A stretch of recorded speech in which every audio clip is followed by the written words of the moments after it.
Andy, let's start by looking back. It's remarkable to think that by the end of November the team have already played half of their league games.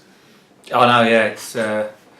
It's a really intense first few months. It's you really test your squad and test what you've got, and we certainly have been over those 23 league games. It's been obviously started off well, and then picked up a few injuries and form dropped a little bit for September, and then we sort of got going again in October and then started picking up some points that we deserved, and but with the cup as well, it's been really full on, and in fairness, we haven't had the squad to cope with that amount of games, and that's something that we've got to look at for next year, because we can't keep doing it. We did it last year where we were scrambling at the end of the transfer window to try and bring players in, and there is a plan in place that I want to start in January about recruitment for next year, and making sure that we go and watch the players that I want to sign. So if we get the go ahead to do that and go and look at those players, then hopefully we won't be in this position next year where we've struggled with injury and sort of having to try and get players in on loan. And that's, if you're going to be successful in this league, you need that. You see the teams at the top, and they don't keep chopping and changing.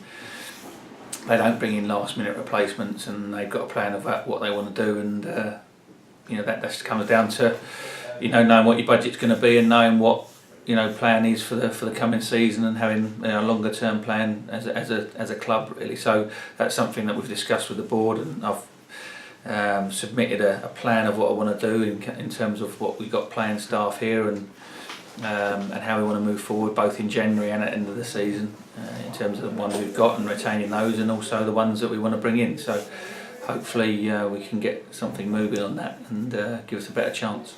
And one of the big bonuses that you've enjoyed the benefits of has been the player share scheme, who they've helped fund the extension of Dan Holman's loan, and that's an invaluable resource for you with Nick Fryer and his team. Absolutely, they were fantastic last year. The money they contributed last year effectively sort of saved our season, if you like, and we don't want to rely on that sort of money. As a club, we should be looking to get a budget that's capable, but there's always extenuating circumstances where you might have to use that, and when that happens, a player fund, and with Nick's help, and we talk about the players that they want to bring in, they want to fund, and if it's the right thing, then they're more than happy to do it, and we were very, very grateful for that. So they're massive part of it, and we're delighted that they can be part of what we want to do on the pitch, and they have a real close bond with that, and we're grateful for everything they can do for us.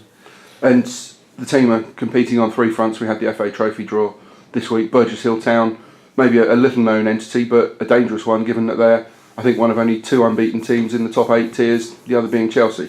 Yeah, they're a good side. They've only lost to Dartford in the FA Cup. They've done very well in their league.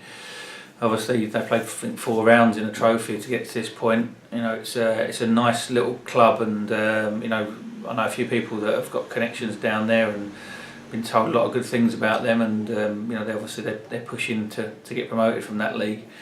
So it's not going to be an easy one, but it's a home tie for us, which is key. We didn't want to be doing any more travelling, and December's hard enough as it is, but we're going to have to approach that in the right way. We just got to make sure that we've got enough bodies to be able to do that. We've got obviously the tough game against Rochdale, and then the really tough one against Macclesfield, and then Burgess Hill. So we're going to have to use the squad for those 3 games, because realistically, not everyone's going to be able to play those 3 games and be fit enough and ready to play the rest of the schedule over Christmas. And of course, it is the FA Cup this Sunday, and it's a big occasion, national attention, and all of the, as we said, everything we said against Portsmouth about showing the club in its best light on and off the pitch. This is another opportunity. Yeah, I think that that's something that we've done very well this season. The image of the club has progressed markedly since the new board took over, and it's something that we want to keep doing. The work in the community and with the army and stuff like that has been really important, and the way that we conducted ourselves in the Portsmouth, both ties in the Portsmouth game, I think not just on the pitch but off the pitch as well. Everyone sort of realised that we're going in the right direction, and we want to carry that on against Rochdale and put in a really good performance and get a big crowd down here. you know, we've had the Peace and Goodwill concert last night, which went really down really well. Brilliant to see so many you know, army personnel down here, but also the community, and you know, a lot of different people coming together for, you know, something that sort of makes you put football in perspective.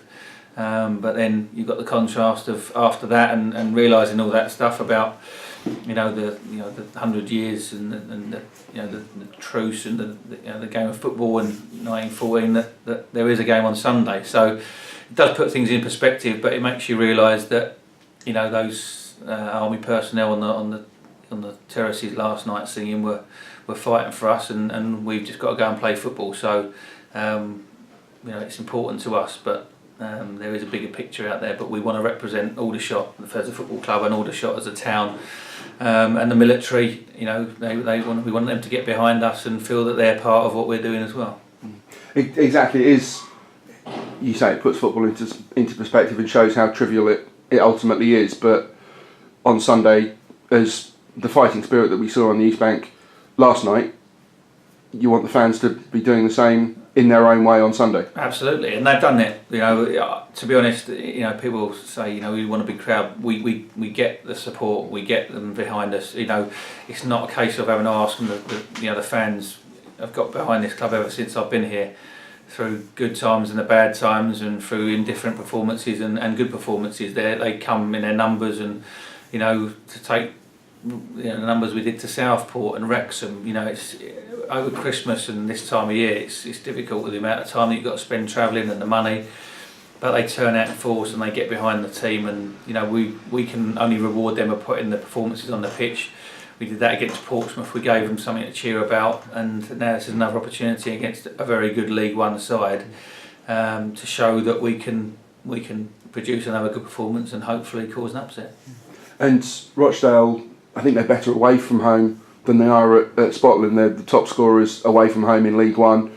You know what you're going to get with the Keith Hill team, but they are clearly a very good side, as you say. They are. You know, it's, you know, we're massive underdogs. You know, we were underdogs against Portsmouth, but we're massive underdogs now. You know, I think that it's fair to say that League Two and League One, the difference is huge. And from speaking from experience, you know, there was a big shock about the quality of teams in League One after going up from League Two with Brentford, and you know, there are some very, very good players. There's the quality of the play, you know, the quality of things that they do well on a regular basis. And to be 8th in League One as they are, and be pushing for a playoff place, testament to what Keith's done there, and he's shown what a good manager he is. He did very well at Rochdale getting promoted. He's done, from my point of view, well at Barnsley, and wasn't given enough time considering the problems he had there behind the scenes. And you know, it'd be no surprise if he did manage in the Championship again, and then also it wouldn't be a surprise if he did it with Rochdale. You know, so we are up against it. There's no doubt about that. But you know, if we can get a few injuries back and get our strongest side out and be able to play the way we want to, then we feel like we can give them a game. And you know, if they have an off day and we play to our best, then who knows what will happen. And unfortunately, you've already mentioned the I word there, injuries once again looming large in the build-up. Is any news, any positivity? Yeah, we've had a couple back training with us, but yeah, that doesn't mean to say that they're 100% fit. You know, Barks played 45 minutes last week and hadn't trained, and you know, that's obviously an issue. We're looking at, you know, the longer term. We can't have players keep coming back playing for one game and then being out, and so the players that have come back into training, that include Barks and a few others, you know, obviously it's great to have them back on the training pitch, but when you have to play at the intensity that we will do on Sunday against a good side, you can't have 4 or 5 that haven't trained or only trained a couple of days. So we're just going to have to look at it today. We're going to do a lot of work on Rochdale. We did yesterday on how they play and how we've got to defend against them, and today we'll be working at how we can get at them and the weaknesses they've got and how we can exploit those. But we're going to do it with different formations and different players in those positions, because we don't know whether they're going to come through the training session in the first place. So it's awkward, it is tough. You know, the time I've been here, you know, some of the injuries that we've had is just ridiculous. You know, it's just madness. But you've got to cope with it. You've just got to get on with it. And you know, the window's shut now. Can't get anyone else in until January. So we've got to suffer what we've got. But added to that, we've had a few down with illness as well this week. I think Keith's been the same at Rochdale from all accounts. They've had a few missing, and it's that time of year when, you know, people do pick up bugs and they spread around pretty quickly. So we just have to keep our fingers crossed that people get through the training sessions first and foremost, and everyone takes on board what we're trying to get across. You know, the players all, you know, take responsibility for knowing what they should be doing in the system that we want to play. And if they get the opportunity on Sunday, they carry it out to the letter. But the players have already shown their adaptability, their spirit, their resolve. You think the victory at Southport, who were 10, 11 games unbeaten, and Aldershot Town tore that to shreds. So even in adversity, the adversity of injury, even as underdogs on Sunday, you play with that spirit and the tempo that we did against Portsmouth. In the FA Cup, you've always got a chance. Absolutely, and that's I think that's, for me, that's what I highlighted after the game against Wrexham, is that when we don't play the way that we need to play, then we struggle, and that's why we've got to maintain our standards in not just the intensity and the energy levels that we've got, but in the quality on the ball and off the ball. We've got to do the right things all the time, and when we do that, we look a real threat against anyone. When we don't do that, then we're vulnerable, and you know, if you're vulnerable against good sides that punish you like Rochdale, you know, you're going to be in trouble. So it might be a good lesson to learn. Having said that, you know, we can look at the performance and look at, you know, we had a few players playing with injury, and in the end we had to take those players off just to protect them. And you know, with Holman, Forbes and Molesey all coming off, it shows that when we lost key players, then, you know, we're not at our strongest, and that's obvious to everybody. But we might have to cope without them on Sunday, and so the players that come in will have to adapt and do the job that they're required to do, and show that they're capable of playing regularly, because we might need them over Christmas as well, and that's what they're here for. We expect everyone to be able to come and play in the first 11, and if they're not, then there's no point in being here, and so everyone's going to get that chance before January and before we make decisions.